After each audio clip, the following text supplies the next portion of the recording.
तो कैसे हैं आप सभी लोग। एक बार फिर से वेलकम है आपका मेरे YouTube channel study with Yogesh में। हम लोगों ने पिथौरागढ़ जिले के 4 भाग देख लिए। आज हम उसका अंतिम पार्ट देखेंगे और इस वीडियो को आगे बढ़ने से पहले कुछ बातें सुन लेना। एक तो कैलाश मानसरोवर जो यात्रा है उसको लेके बहुत से लोगों को कन्फ्यूजन है, शायद उससे क्वेश्चन भी आया हुआ है। कल ही मुझे पता चला कि किसी एग्जामों से क्वेश्चन आया है, तो मैं आपको एक बार कुछ और चीज़ें उसके बारे में बताऊंगा, फिर आप लोग आगे बढ़ना। दूसरी बात, बहुत से लोग आपका जीएस को लेके पैनिक लेने के साथ जीएस वाला पोर्शन थोड़ा सा संयम बनाए रखिए। अपने स्तर से जितना भी आप लोग पढ़ पाते हैं लूसेंट वगैरह से, जितना आपसे कवर हो रहा आप लोग कर लीजिए। प्रवक्ता के परीक्षा के बाद यानी 21 मार्च के बाद आप लोगों के जीएस की क्लासेस का नंबर बढ़ा दिया जाएगा। इस उत्तराखंड की सीरीज को एग्जाम प्रवक्ता के एग्जाम होने तक इसलिए कंटिन्यू किया जा रहा है कि किसी का भला तो हो, कुछ तो उसके लिए अच्छा हो। तो इस वजह से ही उत्तराखंड को मैं 21 मार्च तक कंटिन्यू रखूंगा, ठीक है। उसके बाद आपकी आगे की क्लासेज आएंगी। बाकी बहुत से लोग नेगेटिव लोग भी आपके साथ आ रहे होंगे, इतनी किताबें पढ़िए, इतने से नहीं होता, हमने इतनी पढ़ी है। वो कहते रहने दीजिए, आप लोग अपना काम कीजिए, अपनी मेहनत कीजिए, ठीक है। पहली बात। दूसरी बात, जो आप लोगों ने मैप दिखाया था कौन सा पिथौरागढ़ जिले का, उसमें एक काम करना आप लोग, जहां आपने किसी भी मैप में, जैसे आपने यहाँ पे मुनस्यारी लिखा है और यहाँ आपने मिलम लिखा है, यहाँ कहीं नामिक लिखा है, तो मुनस्यारी को थोड़ा सा आप क्या करेंगे, इस डायरेक्शन में मुनस्यारी को इरेज करके यहाँ पे कहीं मुनस्यारी कर देना। ताकि उससे क्या फायदा होगा आपको, आपने इस प्रकार से करना है। ये मिलम हो गया, इस वाले डायरेक्शन में नामिक हो गया, इधर आपको मुनस्यारी हो गया। इससे क्या फायदा होगा देखिए।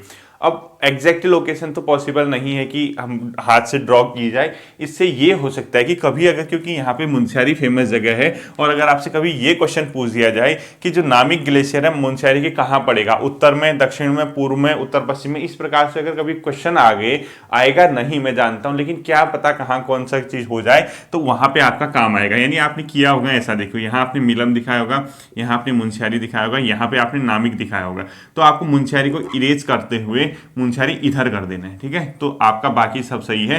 ये नामिक ग्लेशियर हो गया, यहाँ बिरथी फॉल हो गया, यहाँ हीरामणि ग्लेशियर हो गया, इस प्रकार से ये चलेगा। तो आप लोगों को ये ध्यान रखना है, ठीक है। अभी मैं समझा दूंगा आपको। अब देखिए, हम लोगों को कैलाश मानसरोवर यात्रा का थोड़ा सा मैं आपको बता देता हूँ। दूसरा, जब से मैंने 25 नवंबर से रेगुलर क्लासेस दी हैं, आप लोगों को समझ आ गया होगा, अब आपको भरोसा हो गया होगा मुझ पे कि मेरी क्लासेस डेली आती हैं। हार्डली कभी ऐसा होगा कि नहीं आएगी। अभी तक सिर्फ एक दिन स्किप हुआ है, वो थोड़ा स्वास्थ्य संबंधी इश्यू हो सकते हैं, कोई और इश्यूज हो सकते हैं, वरना क्लासेज आपको डेली मिलेंगी। और आपको सिर्फ क्या करना है, लाइक, कॉमेंट और शेयर करना है, इतना ही, ताकि अधिकतम लोगों तक ये क्लासेस पहुंच सकें और हर किसी को इससे क्या हो, फायदा हो। मैं कभी नहीं कहूँगा कि पेड कोर्स चला रहा हूँ, सब्सक्राइब करो, ये सब आपको पसंद आता है तो कीजिए, नहीं आता है तो मत कीजिए। हर कोई यूट्यूब चैनल से आप पढ़ सकते हैं, जो भी आपको समझ आता है, जहां से आपको क्या हो, फायदा हो, ठीक है। देखिए कैसे करना है। हम लोगों ने, आप एक फटाफट रफली मैप ड्रॉ करेंगे कैलाश मानसरोवर यात्रा का, ठीक है। यहाँ से मतलब जो विदेश मंत्रालय वगैरह है वहां से मैं पूरा नाम नहीं लिखूंगा, यहाँ आप दिल्ली लिखेंगे। जब दिल्ली से अगर आप आएंगे तो आप कहाँ पहुंचेंगे, यूएस नगर। यूएस नगर के बाद काठगोदाम रेलवे स्टेशन मान के चल रहा हूँ, ठीक है। यहाँ यूएस नगर, यहाँ काठगोदाम रेलवे स्टेशन हल्द्वानी में। यहाँ से आप गए, यहाँ से आप पहुंचे अल्मोड़ा। कहाँ पहुंचेंगे, अल्मोड़ा पहुंचेंगे। ऐसी पूरा नाम, दिल्ली, काठगोदाम, अल्मोड़ा। अल्मोड़ा के बाद आपको क्या करना है, दो रूट आएंगे। पिथौरागढ़ पहुंचना है और या यहाँ से पहुंचना है। एक तो इस प्रकार से आपको ये पिथौरागढ़ वाला रूट दिखेगा, यहाँ से आप पिथौरागढ़ पहुंचेंगे। जो ये वाला रूट है, इसमें पूरा नाम लिखना, गंगोलीहाट, बेरीनाग और थल होते हुए आप यहां से पहुंचेंगे, ठीक है। देखिए, गंगोलीहाट, बेरीनाग, थल पूरा लिखना, दिल्ली, काठगोदाम, अल्मोड़ा। इस रूट से जागेश्वर धाम, यहां जे लिख दो, जागेश्वर, पिथौरागढ़, और यहां क्या करना है, गंगोलीहाट, बेरीनाग, थल। इस प्रकार से फाइनली आपको एक और रूट, यहां से थल से मुनस्यारी इधर कर दो, और एक थल से इधर लाके और पिथौरागढ़ से इधर, इस जगह को नाम लिख लो ओगला। क्या लिखोगे, ओगला। और ओगला से थोड़ा सा आगे जाके आपको जौलजीबी दिखाना है, जौलजीबी। इस प्रकार से आपको दिखाना है। यानी दिल्ली, काठगोदाम, अल्मोड़ा, यहाँ से गंगोलीहाट, बेरीनाग होते हुए थल भी जा सकते हैं। ये कुछ याद नहीं करना है, सिर्फ आपने लिखना है। या यहाँ से जागेश्वर, पिथौरागढ़ होते हुए ओगला, ओगला से जौलजीबी, और मुनस्यारी से भी आप कहाँ आ सकते हैं, ओगला। यानी आपको ओगला ही मिलेगा फाइनली। आप कहीं से जाइए, थल से जाते हैं तब भी आपको ओगला मिलेगा, पिथौरागढ़ से जाते हैं ओगला जाना पड़ेगा, मुनस्यारी आते हैं तो ओगला। ओगला के बाद आपको जौलजीबी आपको देखने को मिलेगा, ठीक है, यहाँ तक। और जौलजीबी के बाद क्या आता है, धारचूला। क्या आएगा, धारचूला। इतना आप लोगों को क्या करना है, दिखाना है। आप लोग प्रॉपर दिखाएंगे, ठीक है। मैं आगे को नेक्स्ट करूंगा, यानी इतना दिखाने के बाद अब स्पेस नहीं है, मैं इसी डायरेक्शन में, आप ये मान के चलिए कि मैं धारचूला यहां लिख दूंगा और यहां से हम आगे को चलेंगे। इतना तो आप लोगों ने दिखा लिया होगा, स्क्रीनशॉट इसका जल्द से ले लीजिए, ठीक है। हम इसी को आगे बढ़ा रहा हूं। देखिए अब हमें ये मान के चल रहा हूं, आपने ये दिखाने के बाद आप यहां पहुंचे हैं धारचूला पे। देखें कैसे पहुंचे हैं, ये है आपका धारचूला और हमने धारचूला से ही स्टार्ट करना है। जब आप धारचूला गए, धारचूला से आप कहाँ पहुंचेंगे, तवा घाट पे। कहाँ पहुंचेंगे, तवा घाट। तवा घाट, जैसे ही तवा घाट पहुंचेंगे, यहां काली नदी, इस प्रकार से हल्का सा नॉर्थ की ओर जाके नारायण आश्रम लिख दीजिए, नारायण आश्रम। अब नारायण आश्रम पहुंच गए, धारचूला, तवा घाट, नारायण आश्रम। जैसे आप लोग नारायण आश्रम पहुंचे, उसके बाद आपको जो जगह का नाम उसका है सिनखा, एक जगह लिखनी है, एक बूंदी लिखनी है, एक गुंजी, ठीक है। सिनखा लिख लीजिए, क्या लिखोगे यहाँ पे, सिनखा। अगला सिनखा लिखने के बाद देखिए धारचूला, तवा घाट, नारायण आश्रम, सिनखा। जैसे ही सिनखा पहुंचोगे बूंदी लिखेंगे, बूंदी के बाद गुंजी लिखेंगे, क्या लिखोगे, बूंदी। बूंदी के बाद लिखोगे आप गुंजी, और गुंजी के बाद आप लिखोगे काला पानी, काला पानी, ठीक है। ये देखिए धारचूला, तवाघाट, नारायण आश्रम, सिनखा, बूंदी, गुंजी, काला पानी। जैसे ही काला पानी पहुंचोगे आपको वहीं पे एक पास मिलेगा जिसका नाम है लिपुलेख पास, यानी लिपुलेख दर्रा मिलेगा आपको। तो हम लोग क्या करेंगे, ये करने के बाद आप लोग मान के चलिए मैं उसी से आगे को बढ़ा रहा हूं, ठीक है। यहां मैं कहां पहुंचा हूं, काला पानी। कहां पहुंचा मैं, यहाँ पे काला पानी पहुंचा। जैसे ही मैं काला पानी पहुंचा, काला पानी को हम आगे को बढ़ाते हुए कैसे चलेंगे, देखिए ये है काला पानी, ये है लिपुलेख पास, लिपू लेक। अगर इसके लिए पूछता है कभी आपसे कि किस दर्रे का यूज किया जाता है, तो लिपुलेख दर्रा, ठीक है। लिपुलेख दर्रा जैसे ही पहुंचोगे वहां से आपको सीमा मिलेगी किसकी, भारत और चीन की, या भारत और तिब्बत की, जो भी है। इसको लिख लीजिए इंडिया चाइना, क्या लिखोगे, इंडिया और चाइना, यानी भारत और चाइना की क्या है यहाँ पे सीमा है ये। और यहाँ से आपको एक ब्रिज भी देखने को मिलेगा, पुल वगैरह देखने को मिलेगा। जैसे ही अब काला पानी है, काला पानी से लिपुलेख के पास नवी ढांग पहले दिखा देना, ठीक है। काला पानी से जस्ट यहाँ पे नवी ढांग भी दिखा देना, नवी ढांग छूट गया इसमें,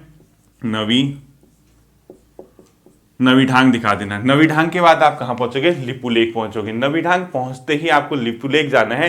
लिपुलेख क्रॉस करते ही आप कहां पहुंच गए हो, ये क्या कहते हैं, इंडिया और चाइना। इंडिया और चाइना की सीमा आपको मिल गई है और इंडिया चाइना को आपने क्रॉस कर दिया। और क्रॉस करते ही ब्रिज वगैरह है यहाँ पे इस मानसरोवर यात्रा में। आपको जो अगला जगह मिलेगी ताकलाकोट मिलेगा, यानी ताकलाकोट, राक्षस ताल, जो चीज है। ताकलाकोट लिख दो, ताकलाकोट। ताकलाकोट के बाद राक्षस ताल सुना होगा आपने, राक्षस ताल। राक्षस ताल जानने के बाद आगे को जाओगे तो आपको यहीं पे कहीं मिल जाएगी मानसरोवर झील, जहां पे लोग स्नान करते हैं। स्नान करने के बाद पूरा सा एक सर्कल टाइप का है, उसमें घूमते हुए माउंट कैलाश मिलता है। वहीं पर क्या है, कैलाश मानसरोवर है, ठीक है। यानी राक्षस ताल के बाद आप लोग को क्या दिखाना है, इसी को आगे को किया होगा मैंने, डैश करके मानसरोवर लिख देना, मानसरोवर झील। और मानसरोवर झील के बाद आप जैसे ही आगे को जाओगे इस प्रकार से एक सर्कल टाइप के ऐसे मिलता है, ऐसे इस प्रकार से। यहां है माउंट कैलाश, यानी कैलाश पर्वत, कैलाश पर्वत। और कैलाश पर्वत जाते ही आपको यहाँ पे क्या मिलेगा, धाम मिलेगा, यानी जहाँ पे एक शिव मंदिर भी है। तो ओवरऑल आपका ये इसका रूट होता है। यानी आप दिल्ली से पहुंचे जब धारचूला, धारचूला से तवाघाट, नारायण आश्रम, सिनखा, बूंदी, गुंजी, काला पानी, काला पानी के बाद नवी ढांग, उसके बाद लिपुलेख दर्रा, इंडिया चाइना की सीमा आती, इसको क्रॉस करते हुए ताकलाकोट, राक्षस ताल, मानसरोवर झील। और उसके बाद आपको थोड़ा सा कुछ दूरी पे जाके, अब इसमें बीच में बहुत सी जगह है, वो नहीं पढ़ना है, वो तिब्बत के इलाके में, वो नाम भी हमें याद नहीं करना, नहीं हमारा एग्जाम आता है कैलाश पर्वत। अब पेपर में क्या क्वेश्चन आता है कि निम्नलिखित में कैलाश मानसरोवर यात्रा में कौन कौन से रूट पढ़ते हैं। एक तो इस प्रकार से आ सकता है, किस रास्ते से आपको होके जाओगे, गुंजी लिखा होगा, काला पानी लिखा होगा, लिपुलेख लिखा होगा, कुछ और ही लिख देगा, या जूलॉजी भी, किस किस रूट को आप ट्रेस करोगे।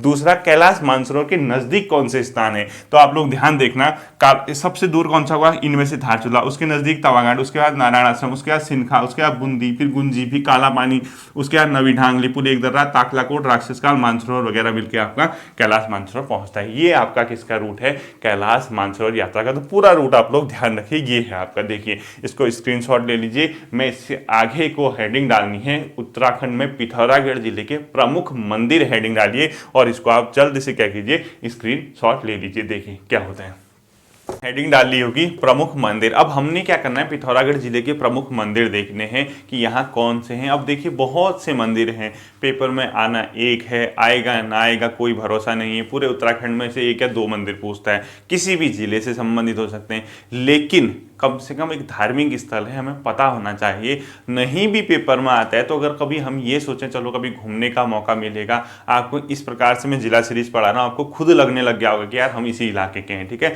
तो देखिए पहला आप लोग लिख लीजिए जो मैंने बताया था, महाकाली मंदिर। ठीक है, वो गंगोली हाट में आप लोग जानते हैं, यहाँ पे कहीं पे है महाकाली मंदिर। महाकाली मंदिर पहला, और इसी को क्या कहते हैं, हाट काली का, हाट काली का। और ये इंपोर्टेंट मंदिर है, तो इसमें आप क्या कर देना, इंपोर्टेंट मैं आपको ऐसे ही बता दूंगा। एक तो महाकाली मंदिर या हाट काली मंदिर, वो यहाँ पे है गंगोली हाट में। तो तहसील का नाम पूछेगा तो कहाँ लिखोगे, गंगोली हाट।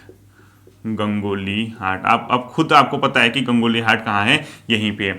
दूसरा आप लोगों को इसी के पास क्या दिखाना है, पाताल भुवनेश्वर, जो कि गुफा मंदिर है। तो यहाँ पे दिखा दीजिए, इस जगह पे, इसी के बगल में पाताल भुवनेश्वर, पाताल भुवनेश्वर, और ब्रैकेट में लिखना गुफा मंदिर। और ये भी क्या है, अपने आप में काफ़ी इंपॉर्टेंट, मतलब बहुत ज़्यादा इंपॉर्टेंट है। और ये भी अगर तहसील का नाम आता है आपका, ये भी गंगोली हाट के ही पास है। तो ये दोनों अगल बगल हैं, ये दोनों के दोनों कहाँ हैं, गंगोली हाट के पास ही हैं। तीसरा आप लोगों को लिखाना है मोस्टमानो मंदिर। ठीक है, जो पिथौरागढ़ है यहाँ पे है, वो इसी पिथौरागढ़ के पास एक चंडाक नामक हिल स्टेशन है। चंडाक हिल स्टेशन के आगे जाके देवदार के वृक्षों के बीच एक मोस्टमानो नाम का मंदिर है, वो यहाँ पे है। तो तीसरा आप लोगों ने क्या लिखना है, मोस्टमानो मंदिर, मोस्टमानो मंदिर। जो चंडाक हिल स्टेशन है, हालांकि अभी वो वहाँ पे बहुत मतलब सुंदर जगह, पूरा पिथौरागढ़ का आपको व्यू देखने को मिलेगा। अब वहीं पे एक पहले क्या करती थी, मैग्नेसाइट की फैक्ट्री हुआ करती थी, चंडाक के ही पास है, जो अभी वर्तमान में क्या हो चुकी है, बंद पड़ी हुई है। वहाँ कोई ऐसा प्रोडक्शन वगैरह होता नहीं है। हालांकि बहुत से लोग, आप वहाँ जाएंगे घूमने तो अपनी फेसबुक और व्हाट्सएप के लिए वहाँ पे बहुत से लोग फोटो खिंचवाते हैं। आप लोग भी कभी जाना और खिंचवा के आना। ठीक है, आप जो वहाँ का वो समझ रहा होगा। तो यहाँ पे क्या है, आपका मोस्टमानो का मंदिर है। अगला जो इसके अलावा आता है, यहाँ कौन सा आता है, कामाख्या देवी का मंदिर। ये भी कहाँ है, पिथौरागढ़ में देवी का मंदिर है, इधर ही पे है। ठीक है, यहीं कहीं है कामाख्या देवी मंदिर, कामाख्या देवी मंदिर। जो कामाख्या देवी है पिथौरागढ़ में, जहाँ पे सैन्य छावनी है, ये आपका वहीं पड़ता है, पिथौरागढ़ से 6-7 किलोमीटर की दूरी में, ये शहर के ही पास है, एक ऊंची पहाड़ी पे है कामाख्या देवी का मंदिर। ये भी कहाँ है, पिथौरागढ़ में। इसके अलावा जो यहाँ आता है एक उल्का देवी मंदिर, पिथौरागढ़ के बीच शहर में ही हो। ठीक है, पिथौरागढ़ से जो चंडाक वाली रोड मैं बता रहा हूँ, उसी में 2 या 2.5 किलोमीटर उल्का देवी मंदिर, 1-1.5 किलोमीटर की दूरी में उल्का देवी मंदिर। ये भी कहाँ स्थित है, पिथौरागढ़ में ही है उल्का देवी मंदिर। इसके अलावा ये बहुत ज़्यादा इंपॉर्टेंट नहीं है, क्योंकि शहर में तो ऐसे बहुत से मंदिर होते हैं। इनमें इंपॉर्टेंट जो बहुत ज़्यादा, एक महाकाली मंदिर है, एक पाताल भुवनेश्वर है, ये बहुत ज़्यादा, और मोस्टमानो का मंदिर भी इंपॉर्टेंट आपका हो सकता है।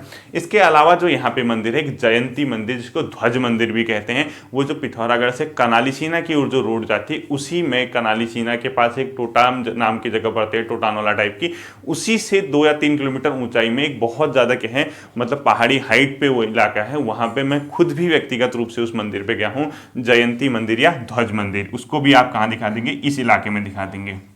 अगला क्या लिखेंगे, इसको मैं इरेज कर रहा हूं, देख लेना, इसको मैं इरेज करता हूं। ठीक है, इधर वाले को, जयंती या ध्वज मंदिर, ये इंपॉर्टेंट है, जयंती / ध्वज मंदिर। ये कहाँ स्थित है, अगर आपसे पूछता है, आप लोग बताएंगे पिथौरागढ़ में कनालीसीना के पास है। अगला जो आता है आपका अर्जुनेश्वर मंदिर है, वो भी पिथौरागढ़ में ही है, यानी पिथौरागढ़ के पास ही, उतने ज़्यादा इंपॉर्टेंट मंदिर नहीं है एग्जाम की दृष्टि से। अर्जुनेश्वर मंदिर, अर्जुनेश्वर मंदिर भी कहाँ है पूछता है आपसे, आप लोग बता देना, पिथौरागढ़ में है। ठीक है, अब जो आता है इसके अलावा यहाँ के जो मंदिर हैं, उसके जो बहुत ज़्यादा इंपॉर्टेंट है, जो व्यक्तिगत तौर पे मुझे लग रहा है आपका पेपर में पूछा जा सकता है, कोटगाड़ी देवी का जो भगवती का मंदिर है, वो आपसे पूछा जाता है, उसको इंपॉर्टेंट कर देना। और इसके जो ये मंदिर है कोटगाड़ी देवी मंदिर, कोटगाड़ी देवी मंदिर जो कि किसका है, माँ भगवती को समर्पित है, भगवती माँ का मंदिर है। ठीक है, इस मंदिर से मेरा भी व्यक्तिगत तौर पे बहुत ज़्यादा क्या है, लगाव है। तो आप लोग इसको याद रखना, ये बहुत इंपॉर्टेंट क्वेश्चन है। कोटगाड़ी देवी मंदिर कहाँ स्थित है? ये पिथौरागढ़ जिले में थल के आगे एक जगह पड़ती है पांखू, उसी के पास ये कोटगाड़ी, थल से 9-10 किलोमीटर की दूरी पे पड़ता है। तो पिथौरागढ़ जिले में पांखू वहाँ पे एक तहसील है, उसी उप तहसील, अभी तो तहसील नहीं है, उसी के पास आपको कोटगाड़ी मंदिर देखने को मिलेगा। तो बहुत ज़्यादा फेमस है कोटगाड़ी देवी का मंदिर, भगवती माँ का है, जो कि न्याय की देवी है। क्या है? न्याय की देवी। यहाँ पर लोग न्याय के लिए क्या करते हैं, अर्जी लगाते हैं, यानी अपनी न्याय की मांग करते हैं मैया से। तो कोटगाड़ी देवी का मंदिर जो कि मोस्ट इंपोर्टेंट कर देना, भगवती माँ का मंदिर है, न्याय की देवी है, वो थल से आगे 8-9 किलोमीटर, जो पांखू वाला इलाका है 9-10 किलोमीटर के बाद, वहीं पे आपका पड़ता है कोटगाड़ी देवी का मंदिर। अगला जो आता है बेरीनाग का नाग मंदिर। आप लोगों ने परसों बेरीनाग दिखाया होगा इस वाले इलाके में, तो बेरीनाग का नाग मंदिर। ठीक है, बेरीनाग का नाग मंदिर, ये भी कहाँ है? पिथौरागढ़ में, बेरीनाग का नाग मंदिर। अब आपको पता है बेरीनाग यहाँ है, तो ये भी कहाँ होगा? बेरीनाग का नाग मंदिर पिथौरागढ़ जिले में ही होगा। ठीक है, श्रीकोट मंदिर भी पड़ता है एक, जो कि डीडीहाट में है, ये भी बहुत फेमस है, इसको भी इंपोर्टेंट कर देना। श्रीकोट मंदिर, श्रीकोट मंदिर ये कहाँ पड़ता है आपका? डीडीहाट के पास, डीडीहाट। और थोड़ा सा ही क्या है, इंपोर्टेंट अपने आप में। ठीक है, ये श्रीकोट भी क्या कर दोगे, इंपोर्टेंट कर दोगे। वो कहाँ पड़ता है? डीडीहाट की लोकेशन आप लोगों ने दिखाई थी, वहीं पड़ता है। इसके अलावा एक थलकेदार यहाँ पे है, तालेश्वर यहाँ है, जो झूलाघाट का इलाका है, यहाँ पे तालेश्वर है, होकरा देवी है, नाहर देवी है, और कालामुनि के मंदिर है, बहुत फेमस है। यहाँ पे आप लोग लिख दो नाहर देवी का मंदिर, मुंशियारी के नॉर्थ की ओर नाहर देवी। ठीक है, यहाँ पे आप लिख लो होकरा देवी, तेजम वगैरह, ये बिरथी फॉल के आसपास होकरा देवी। और यहीं पे आप बगल में क्या दिखा दोगे? कालामुनि मंदिर। ठीक है, यहीं कहीं जहाँ पे होकरा लिखा है, इसी से कुछ दूरी पे है कालामुनि मंदिर, यहाँ पे दिखा दो आप। अब देखना, जैसे आपने होकरा देवी दिखा रखा है, इधर पे दिखा दो, या यहाँ दिखा दो, या कहीं पे कालामुनि मंदिर भी दिखा दो, कालामुनि मंदिर। ये 3 के 3 इंपोर्टेंट है मुंशियारी तहसील में, 3 के 3। ठीक है, कालामुनि मंदिर, ये कालामुनि को भी इंपोर्टेंट कर देना, होकरा भी को, नाहर देवी, ये तीनों मंदिर कहाँ है? मुंशियारी तहसील में। एक तालेश्वर मंदिर दिखा दो इधर, जो झूला घाट है उसी के पास, काली नदी के, काली नदी और दूसरी एक नदी मिलती है उस पर। ठीक है, तालेश्वर मंदिर, ये भी अपने आप में कहाँ स्थित है? जो तालेश्वर मंदिर है, ये कौन सी जगह स्थित है? आपका पिथौरागढ़ जिले में। और अंतिम जो आता है वो कौन सा आता है? मतलब कालामुनि, तालेश्वर हो गया, होकरा हो गया, ये सब मंदिर है। इतना आपका क्या हो जाएगा, इतना आपको पता है तो हो जाएगा आपका काम। इसमें आपको सबसे ज्यादा इंपॉर्टेंट कौन सा है? कोटगाड़ी मंदिर बहुत फेमस है, श्रीकोट मंदिर फेमस है, और ये नाहर देवी, कालामुनि और होकरा मंदिर बहुत ज्यादा क्या है? फेमस है पिथौरागढ़ जिले में। अगला हेडिंग आप लोग डालेंगे पिथौरागढ़ जिले के प्रमुख उत्सव या मेले। क्या डालोगे? मेले। ठीक है, अब हमने मेले करना है। मेले में क्या क्या चीजें आप लोगों के आती है? पहला लिखोगे आप हाटकेश्वर मेला, जो कि शिवरात्रि पे गंगोली हाट में लगता है। ठीक है, मेले में पहला क्या लिखोगे? हाटकेश्वर। ये कब लगता है? शिवरात्रि पे, शिवरात्रि पे। और कहाँ लगता है? जो आपने यहाँ गंगोली हाट दिखाया था, इस इलाके में कौन सा लगता है? आपका हाटकेश्वर मेला लगता है, इसको ध्यान रखना। ठीक है, हाटकेश्वर मेला कहाँ लगता है? अगर आपसे पूछता है, आप लोग सीधे सीधे बता देना कौन सी जगह पे, ये गंगोली हाट में। ठीक, दूसरा आप लोगों को हेडिंग डालनी है हाटकेश्वर क्या, मोस्ट इंपोर्टेंट कर देना है इसको, आपको थल मेला लिखना है हेडिंग में। दूसरा क्या लिखोगे? थल मेला, और इसको मोस्ट इंपोर्टेंट कर देना, थल मेला। ठीक है, अब देखिए जो थल मेला है, थल में ही लगेगा, आपको लोकेशन आपको पता है थल कहाँ पे है। ये जो मेला है ये बैसाखी के दिन लगता है। कब लगता है? बैसाखी के दिन। और ये बैसाखी कब होती है? 13 अप्रैल। मोस्ट इंपोर्टेंट कर देना। और ये जो थल मेला है, ये अपने आप में एक व्यापारिक मेला है, व्यापारिक मेला। अब व्यापारिक, आधे लोग कह रहे होंगे सर ये व्यापारिक मेला क्या होता है? जो थल का इलाका है, इसके आसपास के जो क्षेत्र हैं, जैसे मुंशियारी है, धारचूला है, या फिर कपकोट है, जो स्थानीय तौर पे लोग वहाँ पाए जाते हैं इन इलाकों में, वो अपने स्थानीय रूप से बनाए गए जो उत्पाद होते हैं, चाहे ऊनी वस्त्र हो, ऊनी आइटम बनाए गए, दन, साल वगैरह, या पशुओं का व्यापार करना हो, कुछ पशु वगैरह होते हैं, जैसे कोई एक भोटिया टाइप का कुत्ता होता है उसका हो गया, या कोई अदर चीज़ें होगी, या स्थानीय हस्तशिल्प उत्पाद हो गए, इन सब चीज़ों को जो बनाए होते हैं उनने, उसका व्यापार करने करने के लिए, उसको बेचने के लिए आते हैं, जो स्थानीय संस्कृति को क्या है उस प्रकार का द्योतक है। तो याद रखना ये अपने आप में एक व्यापारिक मेला है। कौन सा? थल मेला, जो कि 13 अप्रैल को मनाया जाता है। इसकी जो शुरुआत हुई थी ये हुई थी 13 अप्रैल 1940 से। 13 अप्रैल 1940 से इसकी क्या हुई थी? शुरुआत हुई थी। यानी 13 अप्रैल 1940 से इसकी क्या हुई थी? शुरुआत हुई थी। लिख लीजिए इसको, ठीक है। थल मेले की शुरुआत पूछता है 13 अप्रैल 1940 से इसकी शुरुआत हुई थी। 13 अप्रैल को बैसाखी के दिन लगता है, जो कि व्यापारिक मेला है। और ये जो मेला है ये किस नदी के तट पे लगेगा अगर पूछता है तो कॉमन सेंस है, उतनी बार चिल्ला चिल्ला के बोला इस इलाके में कौन सी बहती है? पूर्वी रामगंगा। तो ध्यान रखना ये किस नदी के तट पे लगता है अगर आपसे पूछता है, आप लोग बताओगे पूर्वी रामगंगा, यानी रामगंगा जो भी होगा। पश्चिमी का तो वो तो गढ़वाल में है, ठीक है। पूर्वी रामगंगा के तट पे लगता है थल मेला। इसके बाद लोग यहाँ स्नान वगैरह करने के बाद कोई मानसरोवर यात्रा में भी जाता है, कई चीज़ें वो धार्मिक चीज़ें। तो ये इसकी, ठीक है। और इसकी शुरुआत हुई थी 13 अप्रैल 1940 से। यहाँ पे बैसाखी मनाई गई थी। जलियांवाला जो बाग हत्याकांड है उसके उपलक्ष्य में कुछ किया गया था, जो उसके दुख जताया गया था, विरोध प्रदर्शन किया गया था लोगों ने, उसके हिसाब से उसी के अकॉर्डिंग ये 13 अप्रैल 1940 से क्या हुआ था? शुरू हुआ था बैसाखी को यहाँ पे क्या लगता है आपका? थल मेला। अगला जो आपका है इसमें कितने दिनों का लगता है? 4 दिनों का भी लिख लीजिए, 4 दिन का। पहले 20 दिनों का हुआ करता था, वर्तमान में 4 दिनों का होने लग गया थल मेला। तो देखिए कहाँ लगता है? पिथौरागढ़ में। कब लगता है? बैसाखी को। कितनी तारीख लगता है? 13 अप्रैल। किस नदी के तट पे? पूर्वी रामगंगा। कब से शुरू हुआ? 13 अप्रैल 1940। और ये क्या है? व्यापारिक मेला। कितने दिन का होता है? 4 दिवसों का। कॉन्सेप्ट पकड़ने हैं, ध्यान रखना।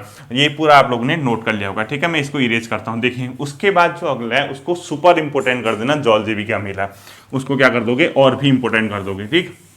क्या लिखोगे हेडिंग में? जौल जीविका मेला। जौल जीवी मेला। ये जो है थल मेले की तरह ये भी बहुत ज़्यादा क्या है? इंपॉर्टेंट है, और मोस्ट से मोस्ट इंपॉर्टेंट ये क्वेश्चन है, ठीक है। ये बहुत बार पेपर में ये जो जौल जीवी है यहाँ है। अब बताइए, बच्चे तो आप लोग हो नहीं, इतना मतलब आप लोगों के दिमाग में मैंने भर दी हैं ये चीज़ें। कहाँ जौल जीवी है? खुद बताइए किन नदियों के संगम पे होगा? खुद बताइए, याद कीजिए जल्दी। यहाँ से काली आती है, यहाँ से कौन सी आती है? गौरी गंगा। तो काली प्लस गौरी के संगम पे, काली प्लस गौरी नदी के संगम पे, नदी के संगम पे कौन सा मेला लगता है आपका? पूछता है जौल जीविका मेला। क्यों हम लोग ये सीख रहे हैं? क्यों हम रटें? जब हमने पिथौरागढ़ का भूगोल पढ़ा, पिथौरागढ़ की लोकेशन देखी, पिथौरागढ़ के ये मेन चीज़ें देखी, हमारे दिमाग में चीज़ें वैसे ही छप हुई हैं। आपको कुछ नहीं करना, आपको वो पॉइंट सही करना है। यहाँ ध्यान रखना, मुंशियारी को थोड़ा इस पोर्शन पे दिखाना, और यहाँ पे आपको मिलम दिखाना है, इस वाले पोर्शन पे, ठीक है। मिलम, मुंशियारी और जो नामिक है वो इस वाले में दिखाना, ताकि मुंशियारी थोड़ा सा आपका किसकी ओर जाओगे? साउथ ईस्ट की ओर जाएगा। इससे क्या होगा? कभी क्वेश्चन पूछ देगा मैप पे आधारित, तो वहां आपको कंफ्यूजन न हो। ये पॉइंट आप लोग कर लेना, ठीक है। देखिए ये किन नदियों के संगम पे लगता है? काली और गौरी नदी के संगम पे लगता है। किस जिले में लगता है जौल जीवी मेला? अपने आप में पिथौरागढ़। ये भी अपने आप में व्यापारिक मेला है, व्यापारिक मेला, और एक प्रकार से अंतर्राष्ट्रीय व्यापार को ही प्रोत्साहन देता था। हाँ था कह रहा हूँ। कौन कौन से? तिब्बत से लोग यहाँ व्यापार करने आते थे, नेपाल से यहाँ व्यापार करने आते थे, और साथ ही साथ भारत, यानी भारत, तिब्बत और नेपाल का जो इलाका था, यहाँ से लोग प्राचीन समय से ही इस मेले में आके व्यापार करते थे। तिब्बत में आपको पता है भेड़ वगैरह, उनसे उनकी खाल से बनी गई वस्तु, और अलग जो उनके स्थानीय तौर पे जो उनकी संस्कृति से संबंधित चीज़ें कुछ भी हैं उसका व्यापार करने आते थे। नेपाल से लोग चीज़ें बेचने आते थे, फिर भारत से लोग चीज़ें बेचने जाते थे। तो अपने आप में ये भी क्या था? व्यापारिक मेला था। लेकिन जब भारत और चीन का युद्ध हुआ 1962 में, तो उस प्रकार का जो परंपरागत मेला रहता था वो नहीं हो पाया था। कुछ समय के लिए इसमें डिस्टर्बेंस हुआ ही हुआ। लेकिन बाद में क्या हुआ? धीरे धीरे जैसे जो स्वतः स्फूर्त मेला है वो न रहते हुए ये जो मेला है प्रशासन द्वारा अब क्या किया जाने लगा है? नियंत्रित किया जाने लगा है, क्योंकि प्रशासन ने इसमें क्या कर दिया? खुद ही अपने तरीके से वो कंट्रोल भी करते हैं। सरकार अपनी चीजें भी प्रस्तुत करने लगी है। तो स्थानीय जो मेला था, जो स्वतः स्फूर्त यानी खुद ही जनरेट होने वाला मेला था, वो एडमिनिस्ट्रेशन की ओर क्या होने लग गया? रोटेट होने लग गया, उसके द्वारा चलाया जा रहा है, ठीक है, धीरे धीरे। तो व्यापारिक मेला है, काली और गौरी के संगम पे लगता है। इसकी जो शुरुआत हुई थी 1914 में, इसकी शुरुआत हुई थी। जो स्टार्ट हुआ था 1914, इसको भी याद रखना, बहुत आता है में। इसकी क्या हुई थी? शुरुआत हुई थी 1914 से जौल जीविका मेला क्या हुआ था? शुरू हुआ था। और इसको शुरू करने वाला जो व्यक्ति था उसका नाम था गजेंद्र। क्या था? शुरुआत लिख देता हूं इधर, ठीक है। किसने किया था? गजेंद्र ठीक है, गजेंद्र नामक एक व्यक्ति था, उसके द्वारा इसको क्या किया गया था, शुरू किया गया था जौलजीबी मेला। ठीक है, गजेंद्र बहादुर मल्ल इसका नाम था, पूरा नाम लिख लीजिए गजेंद्र बहादुर इसका नाम था। ठीक है, गजेंद्र बहादुर ने जौलजीबी का मेला शुरू किया था 1940 में। अब जो ये है इसके बारे में व्यापारिक है तिब्बत भारत, और इसकी जो डेट है इसको गजेंद्र बहादुर पाल करना है। ठीक, जौलजीबी का मेला इसके पे गजेंद्र बहादुर पाल, इसकी जो डेट है वो कितना है, 14 नवंबर से ये शुरुआत होती है और लगभग 20-21 तारीख तक चलता रहता है। जैसे उत्तरायणी मेला लगता है 13-14 अप्रैल से, वैसे ही 5-6 दिनों का, 7-8 दिनों का, मतलब 12-13 जनवरी से जैसे उत्तरायणी का मेला लगता है 13-14 जनवरी से, वैसे ही ये भी 14-15 नवंबर से, 14 नवंबर से शुरू होकर 20-21 नवंबर तक चलता रहता है। मेन डेट ये है। ठीक है, तो गजेंद्र बहादुर पाल ने इसको शुरू किया था। इन नदियों के संगम पे लगता है जौलजीबी का मेला, और तिब्बत भारत और नेपाल के बीच क्या होता था, एक व्यापार का एक द्योतक था। अब देखिए इसके अलावा एक अंतिम आता है यहाँ पे गंगावली मेला। इधर कौन सा, गंगावली। ठीक है, ये इतना इंपॉर्टेंट नहीं है, ये पूरा एक जो सरयू और आपका इस वाले इलाके में, इधर नहीं इस वाले इलाके में दिखा देना। ठीक है, अब ये इतना इंपॉर्टेंट नहीं है ये, क्योंकि ये सरयू और जो रामगंगा है उसके जो इलाके हैं वो जहाँ जहाँ बहते हैं उन इलाकों में एक प्रकार का उत्सव टाइप का मनाया जाता है, इसी को गंगावली उत्सव कहते हैं। ये इंपॉर्टेंट नहीं है उतना। ठीक है, इधर दिखा देना गंगावली उत्सव। तो आपके ये मेन क्या है, पिथौरागढ़ से संबंधित मेले हैं। 2 मेले और हैं, एक मोस्टमानू मेला आपको पता है, मोस्टमानू मंदिर पे लगेगा, उसकी डेट भी लिख लीजिए 16 सितंबर। मोस्टमानू मेला लिख लीजिए, मोस्टमानू जो पिथौरागढ़ में। ठीक है, ये लगता है 16 सितंबर को। मोस्टमानू मेलो कब लगता है, 16 सितंबर। ये पिथौरागढ़ से संबंधित प्रमुख क्या होंगे, मेले होंगे। अगला और अंतिम हेडिंग लिखिए प्रमुख यात्राएं। ठीक है, प्रमुख यात्राएं, प्रमुख यात्रा लिखनी है और उसमें सबसे इंपॉर्टेंट, जैसे कैलाश मानसरोवर तो है ही है, इसमें क्या करना है, एक यात्रा यानी हिल यात्रा आप लोग हेडिंग डालेंगे और मोस्ट इंपोर्टेंट करेंगे हिल यात्रा। पिथौरागढ़ जिले की हिल यात्रा मोस्ट इंपोर्टेंट कर देंगे। ठीक है, पहला पॉइंट लिखना है इसमें कृषकों तथा पशुपालकों से संबंधित, कृषकों तथा पशुपालकों से संबंधित है। ठीक है, से संबंधित, यानी जो हिल यात्रा है वो अपने आप में किससे संबंधित है, कृषक और पशुपालकों से संबंधित है। इनकी समृद्धि, इनकी सुख समृद्धि के लिए ये यात्रा होती है। अब जो हिल यात्रा है इसके 2 टर्मोलॉजी हैं, एक को हिल बोलते हैं, एक को यात्रा। हिल का अर्थ होता है एक प्रकार का कीचड़, एक प्रकार का दलदल, एक प्रकार का सीमार, और यात्रा का मतलब होता है एक प्रकार की यात्रा या एक प्रकार का खेल। अर्थात पूरे का अर्थ क्या हो गया, कीचड़ में या दलदल में या सीमार में खेले जाने वाला खेल ही अपने आप में क्या हो गया, हिल यात्रा हो गया। ठीक है, इसमें 2 शब्द मिलके बने हैं, एक का नाम है हिल, दूसरे का प्लस यात्रा। ये बहुत ज्यादा इंपॉर्टेंट है, को ढंग से समझना। हिल का मतलब होता है कीचड़, या इसी को बोलते हैं सीमार, या इसी को बोलते हैं दलदल, दल। और यात्रा का मतलब होता है यात्रा, या इसी को आपका क्या बोलते हैं, खेल। तो अगर आपसे पूछता है कभी पेपर में कौन सा यात्रा यानी कौन सा खेल कीचड़ में खेला जाता है, यानी पानी में से संबंधित है या दलदल से संबंधित है, सीधे सीधे बता देना हिल यात्रा। तो हिल यात्रा क्या हो गया, एक प्रकार का दलदल से संबंधित खेल, दलदल से संबंधित मोस्ट इंपोर्टेंट है। ठीक है, इस दलदल से संबंधित है।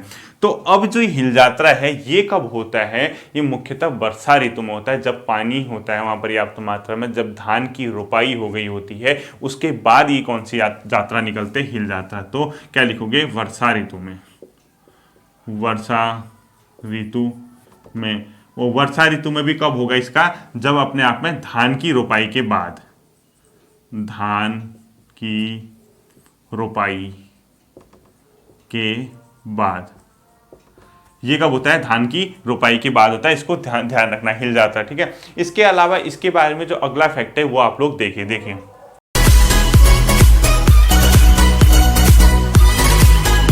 जो अगली चीज है, ये जो हिल यात्रा है ये नेपाल से ली गई माना जाता है, कि इसका प्रारंभ नेपाल से हुआ था, और जहां पे इसको इंदर यात्रा कहते हैं। तो ठीक है, अगला पॉइंट लिख लीजिए, नेपाल से ली गई। ठीक है, ली गई, और जहां पर इसको क्या कहते हैं, इंदर यात्रा, इंदर यात्रा या इंदर यात्रा जो भी कहते हैं, इंदर यात्रा है, इंदर यात्रा तो नेपाल से। तो कृषकों और पशुपालकों से संबंधित है। हिल यात्रा का अर्थ पता चल गया, वर्षा ऋतु में होता है धान की रोपाई के बाद। और इसकी जो खास विशेषता है, इसमें क्या करते हैं, बहुत से पात्र होते हैं, यानी पुरुष पात्र होते हैं इसमें मेनली। तो इसमें जो पात्र हैं वो क्या करते हैं, अलग अलग टाइप के मुखौटा पहनते हैं। पूरा उनके फेस पे अगर आप तो मुखौटा पहना होगा, कोई बैल बना होगा, कोई रोपाई लगाने वाला बना होगा, अलग अलग कैरेक्टर होते हैं इसमें, कोई धान रोपाई वाला बना होगा। तो इस प्रकार से विभिन्न अभिनय यहाँ पे किए जाते हैं पात्रों के द्वारा मुखौटा पहन के। तो इसमें अगला पॉइंट लिखोगे आप लोग, इसको मैं इरेज करूंगा।